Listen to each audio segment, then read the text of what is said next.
Alright, everybody, welcome back for episode 12. Awesome.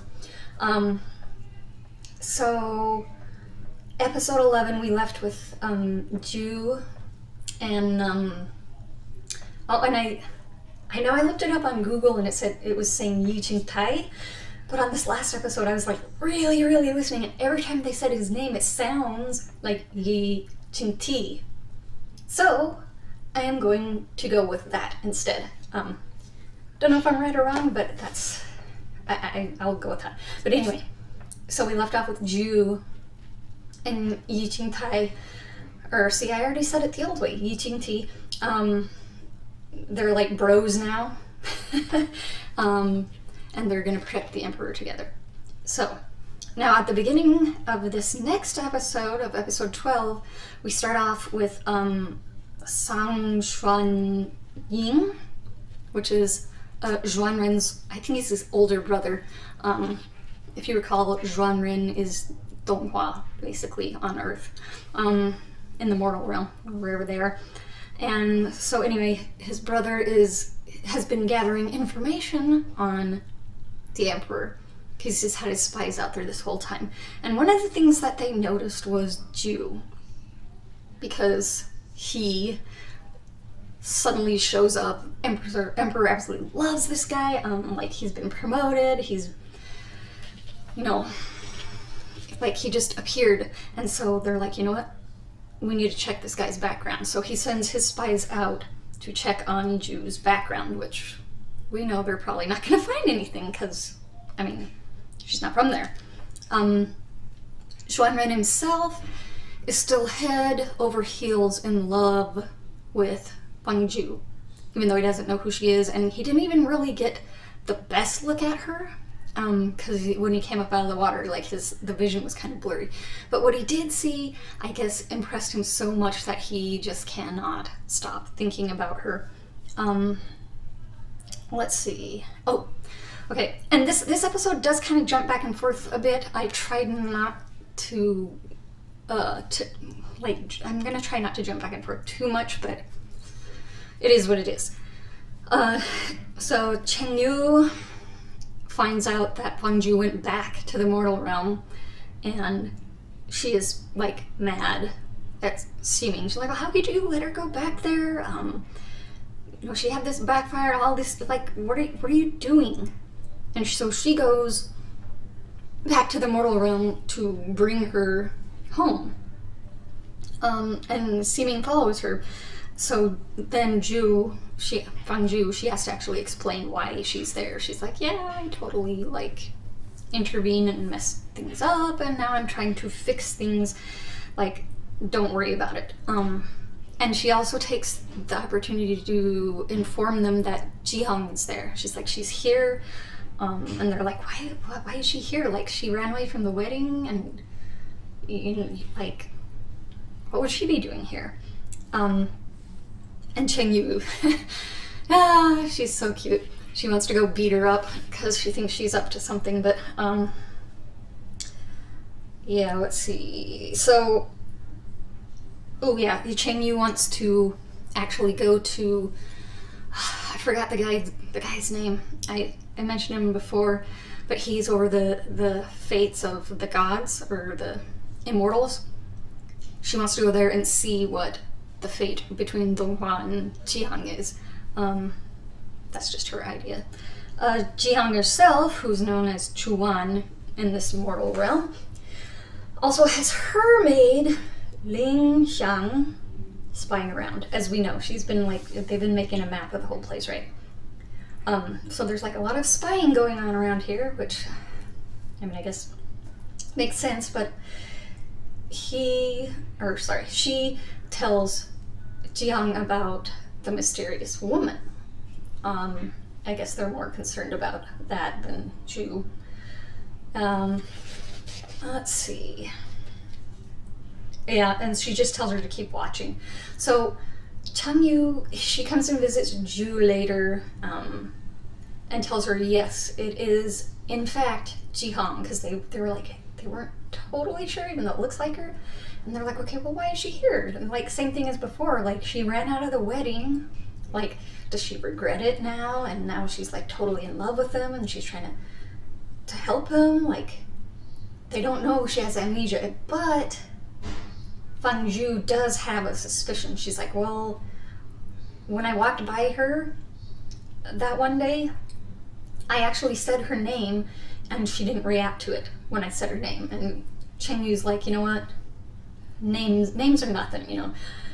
Get that knife drawing that you told me about and bring it here. Make sure she sees it. Like, she doesn't know you're the little red fox.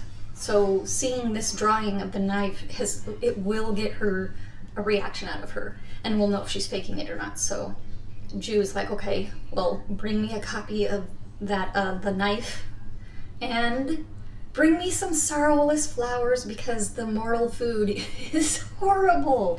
She misses her heaven food, I guess you call it. And then while she is, and there's a lot of little things here that are gonna seem like they don't. You're like, why are you telling me this? But they come to play in another episode from what I remember, so you'll just have to wait and see. So she's walking around and she sees these flowers and she gets super excited. They are called cotton rose, and she can make a medicine out of it for Yi Jingti's scar. I guess it'll help make it go away. I believe it's also the stuff that she used for Donghua when he was injured, the stuff that when she was a fox and she put it on with her, like, her tail and stuff. I believe that's the same thing. So Cheng Yu goes to Liansong to get the drawing, and Liansong, he's like, well, I'll give you the drawing if you enjoy the flowers with me. And I'm not quite sure what that means. I don't know if that means something in China. I don't know if that's like he just asked her on a date or something. But yeah, first she's pissed. She's like, no. But she needs the drawing, so she's like, okay, one time. And okay. So he agrees.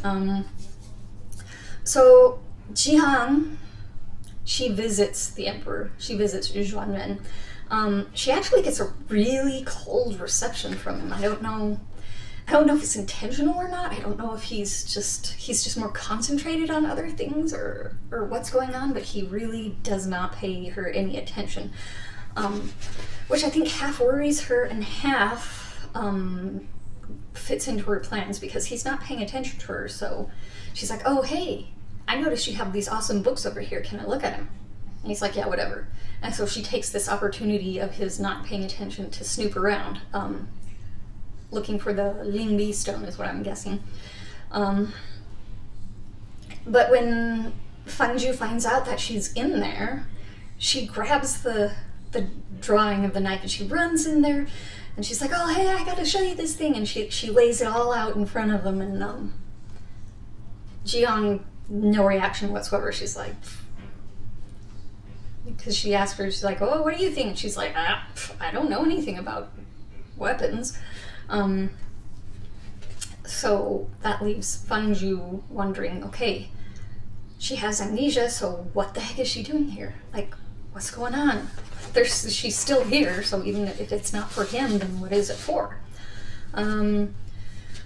We do get to see a little scene with Yi Jingti after Zhu gives the medicine to him, and he's just like, he starts thinking about her, well, him, about all the times she saved him, and then he snaps out of it and he's like, okay, wait, what's wrong with me? Like, I can't be attracted to this, like, he's my bro, so he just kind of laughs it off and goes on his way. And I'm like, okay, well, we know he is a she, and maybe she's able to attract him even when she's not playing a female role. It tells you how beautiful she is, I guess, or how lovable she is, maybe. But so later on, Zhu is actually showing them some sword moves, and the emperor comes in and challenges her to a sword fight, and it's a really good sword fight. They're flying around all over the place. So he eventually wins, but he had so much fun, and he gives all of the soldiers a dinner, and says to thank Ju for it. So they're like, "Oh, you're so cool," but he brings Yi Jingqi into his study, I guess is what he calls it, and shows him the drawing of the knife. And they're both like, they're geeking out over it, kind of like girls going over clothes or something, you know, oh my god, you know, just, we love this, like, it is amazing, they're so impressed. The king's, I think I just call him the advisor. He's an older man.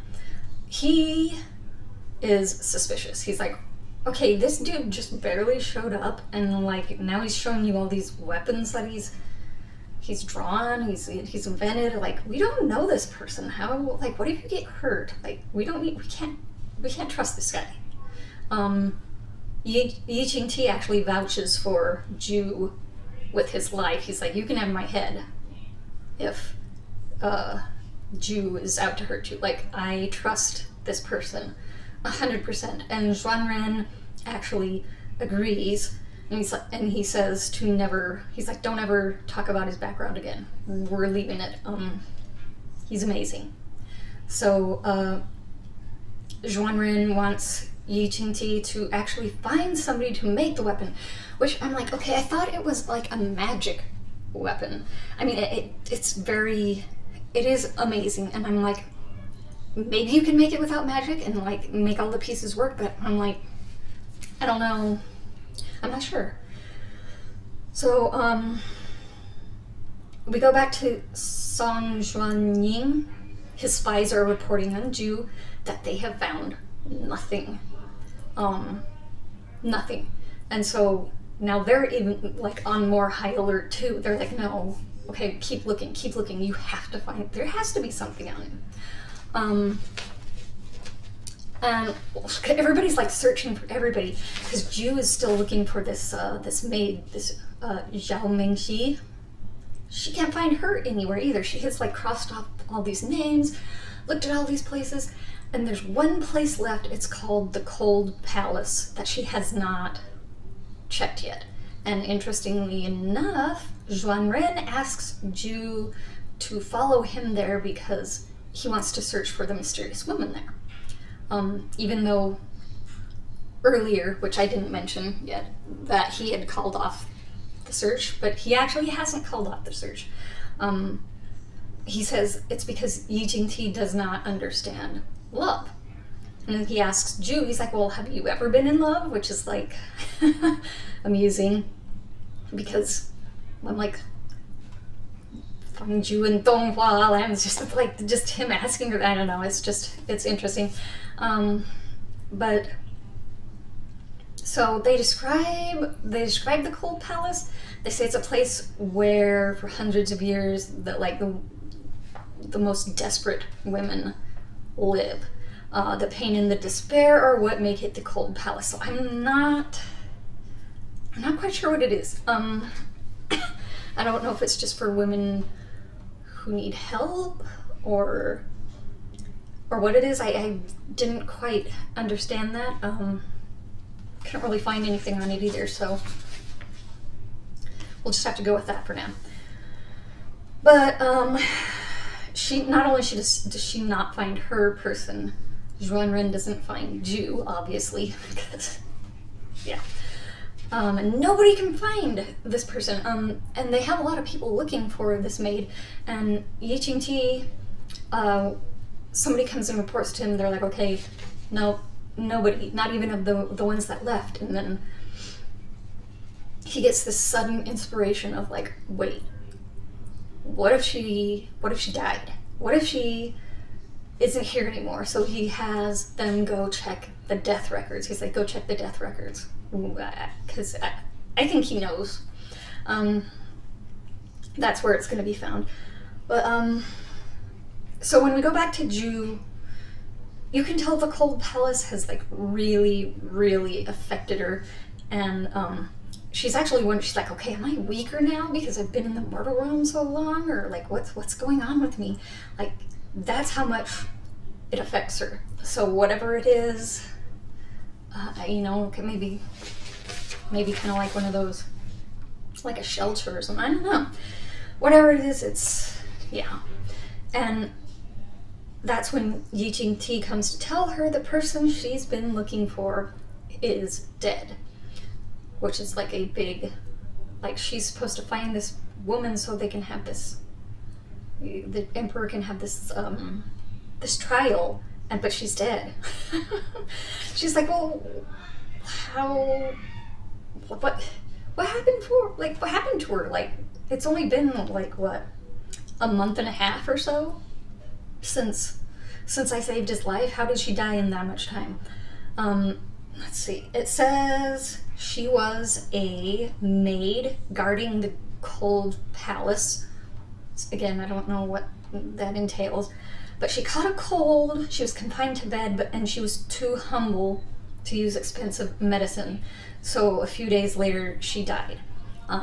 Ying Ti says she died silently, like the emperor was away, like, so there weren't a lot of people who knew who she was, or that she died, and they kind of just like buried her and forgot about her.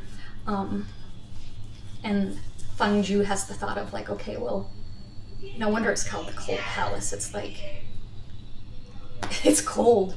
But she feels so bad that her actions, even though she was warned not to do these actions, are what caused her to die. And so, like I said, when we first started reviewing these, when gosh, I'm kind of Jian and Baizhen were talking about her and about her actions and how she never thinks about the consequences. This is one of the big events that she finally realizes that all of her little shenanigans, all her troubles that she causes, have really profound side effects. A lot of them do. She's finally starting to realize that. And Fangju goes to the place where they bury all these women. She lights incense and she talks to the woman, and she's like, you know, if it wasn't for me, you wouldn't have died such a miserable death. I'm so sorry. She's really sorry. And while she's apologizing, Seeming appears, and he's like, okay, well, you're a kind person, because I think really deep inside she is. I'm like, she really does care. But he just found out that the maid is dead as well, and he's like, he can see that it really affected her, so he's like, you know what?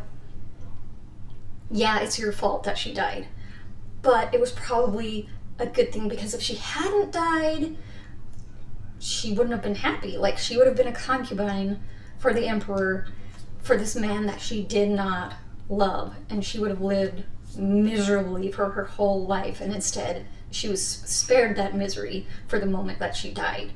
And he knows, the reason he knows she wouldn't have loved him is because one of the trials that Donghua has to experience is unrequited love, which I'm like, okay, I've experienced that so many times. Like, if I die and this is our reality afterwards, I'm gonna have so much cultivation.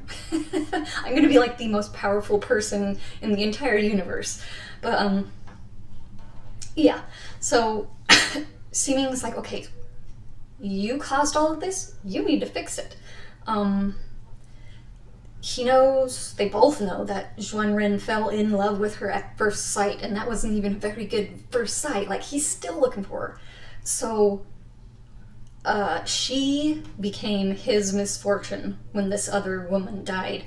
Now she has to make Xuanren feel the sting of unrequited love, so she's gonna have to make him love her and just like, without showing love in return, I guess is what it's gonna be, and then just totally break his heart. And, you know, she doesn't like the idea, but she knows she has to do it. She's the only one that can do it. And he's like, you know what, just remember, it's not really Donghua. It's not his rebirth, it's not reincarnation. It's like, this is just his shadow. It's not really him. Like, you can do this, because if you don't, we are all doomed. And the last thing he tells her is, "This is your fate, Your Highness. You have to live with it." Which I think, kind of like what I was saying earlier, where he, like, she never faces consequences, and I guess now that she is, he's kind of like, this is life. This is life. This is what happens. You gotta live with it. You gotta do it. So that is where we are left here. So we're like, oh, okay, now what's she gonna do? Because, like, she has to, yeah. We're getting interesting here. So that was episode 12, and I guess I'll see everybody for episode 13. Hopefully that'll be next week. And so comment and like and subscribe. I always forget. You know, I've done this so much. You think I remember? Maybe it's just like a ritual to forget. I don't know. I have social media in the descriptions. You can come and say hi to me. I also have a link to this episode in the description, so you can go check that out as well. Other than that, I will see you guys for the next episode.